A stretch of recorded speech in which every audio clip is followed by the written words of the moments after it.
We are going to fix everything about our country. This will truly be the golden age of America. This was President-elect Trump's declaration of victory as he made a bold return after 4 years. His renewed America First agenda is stirring attention worldwide, with many wondering what impact it will have on the Korean Peninsula. So today, we are joined by an esteemed expert to explore this topic in depth. He is a leading figure in the country on U.S.-Korea and North Korea-U.S. relations and has one of Korea's leading foreign policy think tanks. Please welcome President Kim Hyun-wook, President of the Sejong Institute. Welcome, President Kim. Thank you for having me here. So after the election, we had lots of discussions about the U.S. policy change during the second term of President Trump administration. So in 2019, President Trump at the time actually asked for a very significant increase in cost sharing from South Korea, 5 times higher than the previous one. And this year, during the election campaign, President-elect Trump mentioned South Korea as a money machine, mentioning $10 billion for cost sharing, which is nine times higher than the cost sharing level that we already agreed upon in October. So we have lots of speculation. If South Korea would be unwilling to or unable to pay that amount, then what is the reason behind President-elect Trump's mentioning about this figure? Yes, you're true that I think President Trump's America First policy focuses on burden sharing increase from many countries, including NATO and South Korea and even Japan. Yes, in his first term, he asked for the increase of 5 times, and I think this time he requests a 10 times increase. We have agreed SMA this year, and I think it will be applied from the year 2026. So we have next year to negotiate with Trump again. And as Trump mentioned on and on, I think highly possible that he will request a renegotiation on SMA from with South Korean government. I think there should be a very detailed strategies ready on how to deal with Trump's request. He's a negotiator. He thinks that he's a very talented negotiator. So I think we have to be ready on how to negotiate with him with a lot of bargaining chips, like what do we want to get from Trump's United States? Maybe 1 to 3 agreement, and as a nuclear option is booming in South Korea, some issues like redeployment of non-strategic nuclear weapons of the United States back to South Korea. Some issues like that.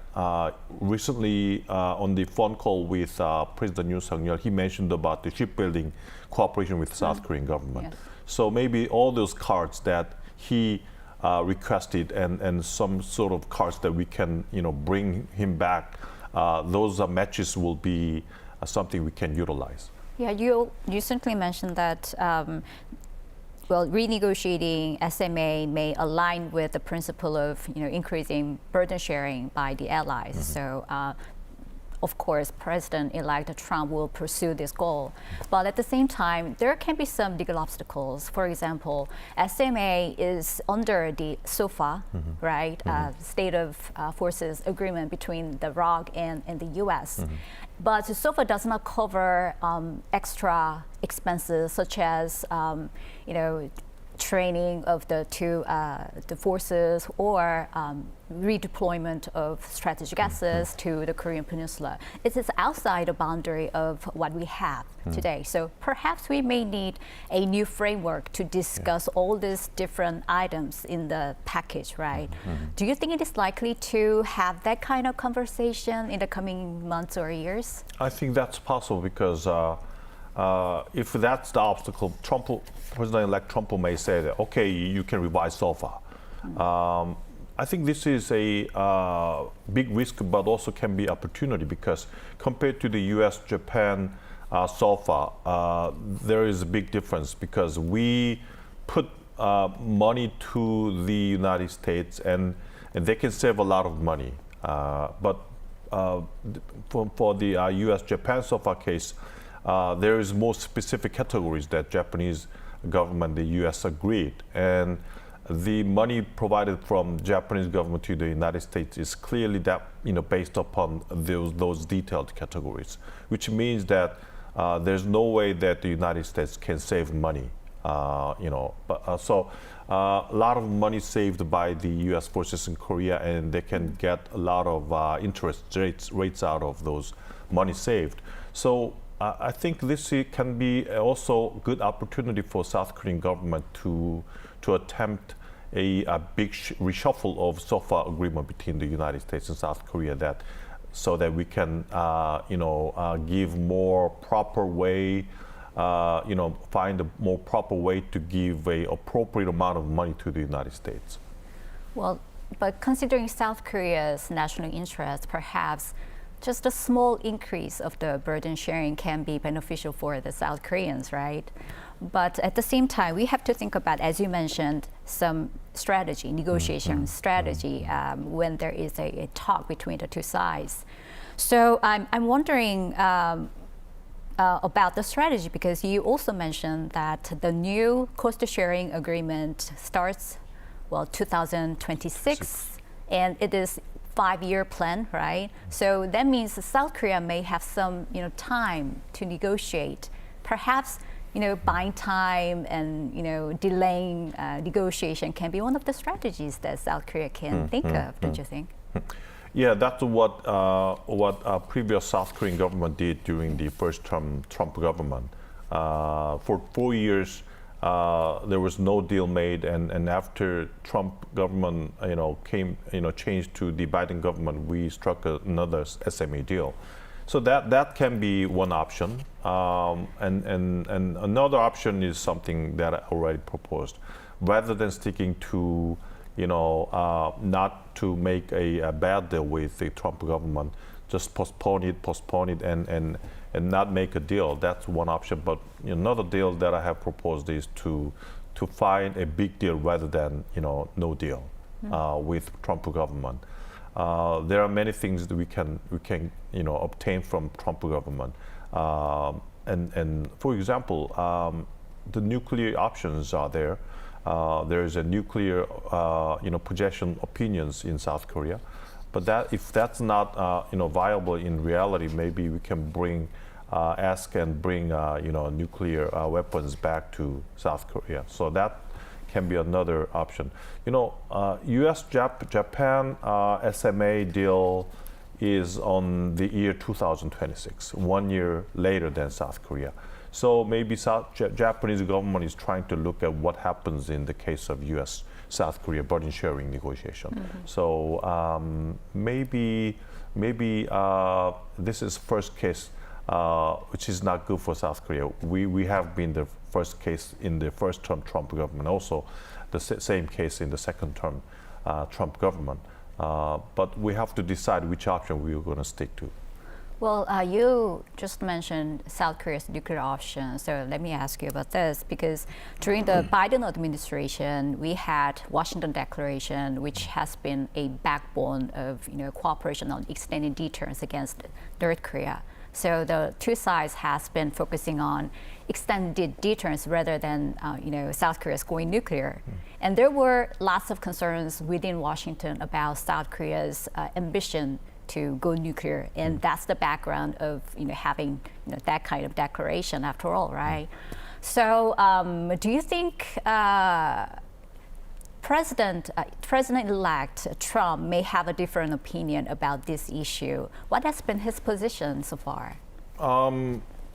Some people who are helping President-elect, I had a chance to speak with them and had a dinner early this year, and they were also saying pretty much the same thing. South Korea can be nuclear, but I asked them, would the United States willing to support South Korea to be nuclear, and then their answers was negative. So under this circumstance, I think it's not viable in reality for South Korea to be nuclear, sustaining and persevering all the international community sanctions on South Korea. Having said that, I think maybe the viable option would be to have the U.S. nuclear weapons back to this area. You know that Japanese government is also worrying about China's possible use of nuclear weapons on the Taiwan Strait if something happens in Taiwan. Of course, because of the Japanese people's anti-nuclear sentiment, they are not overtly saying that, but government and politicians and policy elites of Japan, they think that the U.S. nuclear umbrella in this region should be strengthened. So maybe we can have joint cooperation with Japanese government and speak to the Trump government together. Some voices already came out during the Biden government, even during the Biden government, that the regional nuclear umbrella strengthening by the United States is needed. Yeah, but some experts also are concerned about the possibility that there can be an increase of cost sharing by hosting nuclear weapons back to South Korea. And also there can be some military concerns, such as South Korea can be the immediate target when there is a nuclear crisis in this region, right? So all these concerns may arise when we have a negotiation on redeployment of tactical nuclears back to South Korea. What's your perspective? Yes, whatever category it adds into the SMA agreement, Trump's position is staying put. He just wants raise. So as far as he wants raise in the burden sharing issues, we can, bring in a lot of categories altogether and negotiate in a whole term. We can put in the nuclear weapons deployment category, strategic asset deployment category, all into the SMA agreement, and maybe we can possibly negotiate with Trump government. Maybe he will ask more ways. For example, he's now saying 100 times increase, but maybe he can ask 150 times increase if we add more categories. But if that's some kind of deal that we are gaining something positive deal, we can just try it and negotiate with what we gain from the President-elect Trump and how much we have to pay for it. That's a wholesome deal we can think about. About the possible site of nuclear weapons deployment, I don't think it can be the Korean Peninsula. It can be somewhere else. It can be Guam or it can be somewhere else. But I frankly do not agree with the argument that if it's deployed in somewhere in South Korea, for example, Gunsan or Osan and anywhere, it can be targets by the North Korean attack. Even though we don't have nuclear weapons in South Korea, we are already objects of and targets of North Korea's attack, nuclear weapons attack and conventional weapons attack. So and if that site, nuclear site which is owned by the U.S. forces, not South Korean government or military, and if North Korea attacks that nuclear site owned by U.S. forces in South Korea, there will be huge disaster for North Korean government. So I don't think it will be an easy behavior for North Korea to attack nuclear sites in South Korea. Yeah, you make me think about the significance of nuclear sharing mechanism then. Currently we have NCG, Nuclear Consultation Group, established by the Biden administration. It has been a platform to discuss information sharing and joint planning, also scenario-based discussions on extended deterrence posture. Do you think this mechanism will continue to serve for the purpose, or do we need a new platform in the future? You know what? Of course, the president's attitude and position affects the U.S. DoD's policies and strategies. But besides that, DoD, Department of Defense of the United States, they autonomously determine what are the external threats and what are the U.S. nuclear and military strategies, followed by specific policy options. What happened during the first Trump government is that they decided to vitalize and develop a non-strategic nuclear systems of the United States vis-a-vis the development of non-strategic nuclear weapons deterrent capabilities of Russia, which I don't think is President Trump's strong voices to develop those weapons, but I think a more impact was made by DoD's autonomous decision at the time. So what I'm saying is that those are military strategic objectives and directives of the United States in the Pacific area.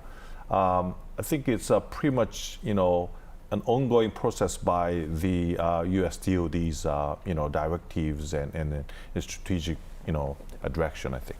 All right.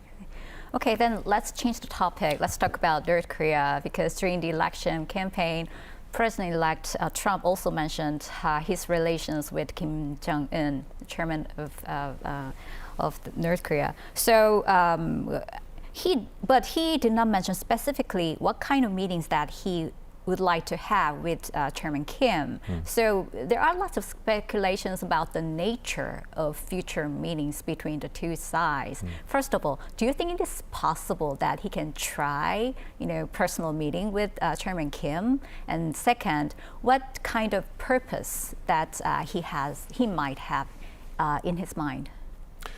So many questions. President-elect Trump is, a person that is, not trying to get engaged with, military dispute. Yes. When asked by the journalist what President-elect Trump would do in the case of Taiwan Strait contingencies, he said 200% tariff on China. That's what he is trying to deal with, military dispute areas. So I think he's trying to calm down many regional, disputes now. He said that he would finish the war in Ukraine in 24 hours. He's pushing, I think he will push the Prime Minister Netanyahu to finish the war in Gaza. But, I don't think, Prime Minister Netanyahu would willing to and listen to what Trump wants. He wants to win the war first. In case of North Korea, I think President-elect Trump also wants to calm down the provocations by Kim Jong-un. So I think, dialogue would be highly possible. But what kind of dialogue what kind of result would come out of that dialogue? That's the question. First question is that would President-elect Trump officially allow South Korea and accept, officially accept North Korea to be a nuclear weapon state? That's the question I have. Maybe not. That means that the U.S. is officially changing its denuclearization policy towards North Korea. So if not, maybe he would, substantially, accept North Korea's nuclear weapons, even though he's not abandoning official policy of denuclearization towards North Korea, which is also a big risk for South Korea. Maybe he will have a deal with Kim Jong-un on the freezer stage rather than going into the next rollback stage, and give some sanction relief to Kim Jong-un in response to the freezing all the development and test of all the nuclear weapons and ICBMs. So that's the second risk. And third risk is that even though he sticks to the freezer stage, would President-elect Trump go through all the detailed processes as previous U.S. government did based upon CVID policies towards North Korea? For example, declarations, inspections, and verifications of all the sites. I don't think that will be happening because Kim Jong-un would not want. So if Trump wants to deal with Kim Jong-un, maybe all those thorough stages and processes will be omitted. That's also a big concern for South Korean government, I think. So it is still a big if. For the purpose of risk reduction or crisis management on the Korean Peninsula, perhaps it's maybe in U.S. interest to have a new dialogue for arms control or arms reduction for the time being, as long as dismantlement, complete dismantlement of nuclear weapons in the North is the ultimate purpose. But if that should happen, then there should be a positive response from North Korea, right? Because there should be some kind of incentives to bring North Korea back to the negotiation table. So, what do you think are the appropriate incentives that the U.S. government can provide? Maybe what Kim Jong-un wants is economic issues. He's striving because of economic situations in North Korea. He's sending all these young soldiers to war in Ukraine because of the money problem. He already sent more than 10,000 soldiers, and I think there should be some money, provided by Russia to North Korea, Kim Jong-un. So economic situation is most important thing. I heard from someone defected from North Korea that there is a 1.2 million U.S. North Korean soldiers, and 30% of those soldiers are, experiencing, nutrition atrocity, and another 30% they are not exercising, but they're doing mostly working on constructions and agriculture, in labors. Another 5% they're dealing with who are, escaping from the military camps or something. So the real soldiers, I think, are somewhere around 30%. The military soldiers situations in North Korea is not very good because of economic situational problem. So I think economic issues, foremost important issue for Kim Jong-un. And you mentioned it right that the arms control negotiation is possible between President-elect Trump and Kim Jong-un.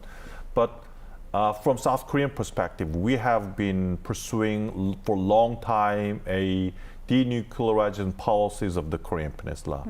And if that happens, and if the U.S. accepts North Korea as a de facto nuclear state or some sort of unofficial nuclear state, then there should be some measures by South Korea to be nuclear, whatever measures it is, by our own way or by the U.S. deployment of nuclear weapons in South Korea. Whatever way, there should be a cancellation and changes of our denuclearization policy on the Korean Peninsula. We have stuck to the denuclearization policies altogether with North Korea in 1991. And after that, North Korea began to develop nuclear weapons, and now they're in the stage of announcing that North Korea is nuclear power states, and we are having North Korea is having nuclear weapons. I think it's time for South Korea to change its policies altogether, I think. So actually, what I was saying is, well, we can think of arms control as a part of step-by-step toward denuclearization. So as a procedural measure, we can think about, freezing and somehow reducing the size of nuclear weapons and ICBM for the time being, so then we can build our trust and establish some kind of confidence building measures, and then move on to the next phase, which is reduction and dismantlement of the nuclear program in the end. Yeah, that's possible. That's what President Trump did in his first term after Singapore agreement. He came out of the agreement and suddenly mentioned that the cancellation of U.S.-South Korea joint military exercises at the time. So I think it's very plausible approach by President-elect Trump. But from the perspective of a strong supporter of U.S.-South Korea alliances, that's something that risks the alliance in this reason. And as far as the U.S. is now pushing for, pressuring China and trying to utilize all the allies in this region to deal with China, I think it's also bad news for the United States that will damage the alliance cohesiveness in this region. So. Yeah, actually, the summit in Hanoi broke down because of North Korea's demands for easing sanctions, which was not acceptable for the U.S. side.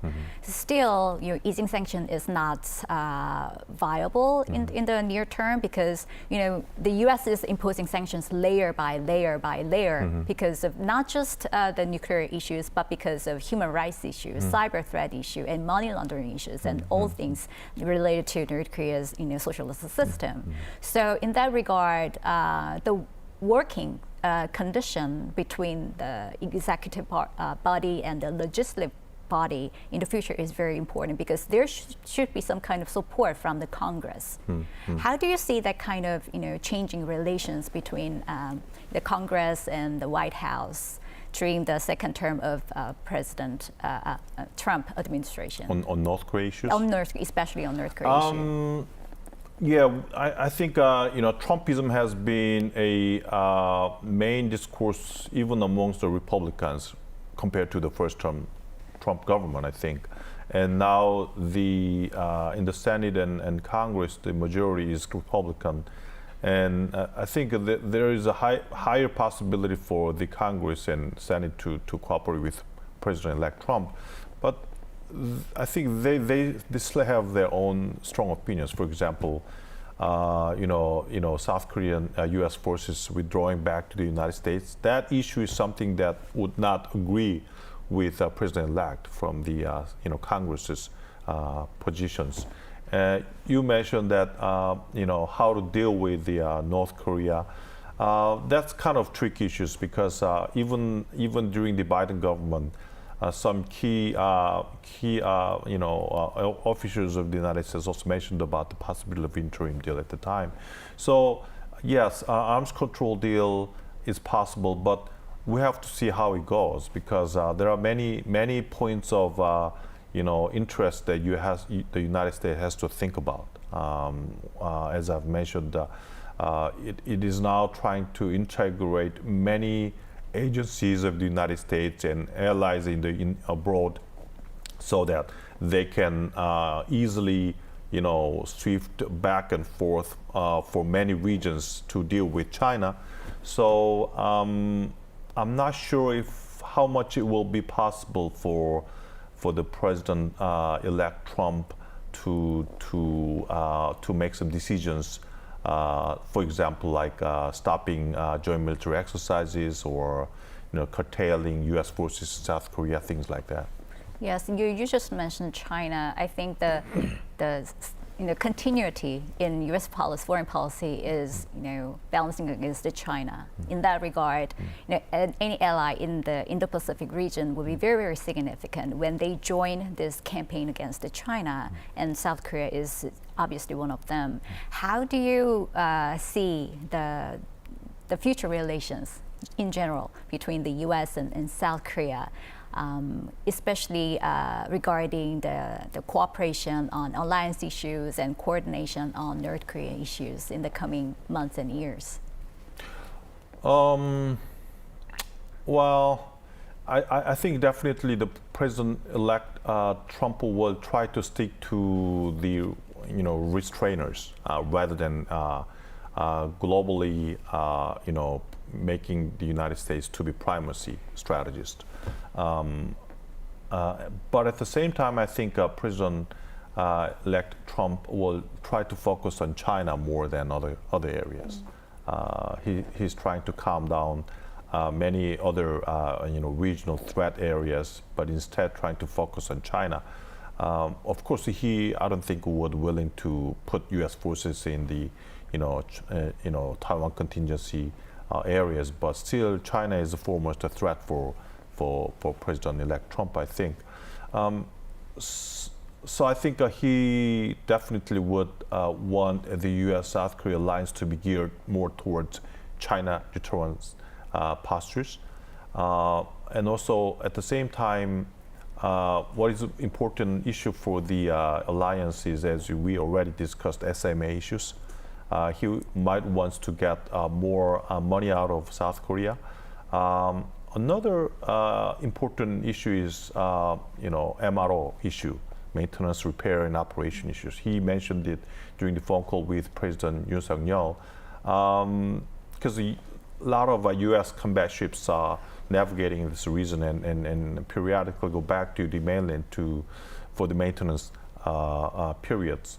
That's very costly and inefficient. And if South Korea can provide some,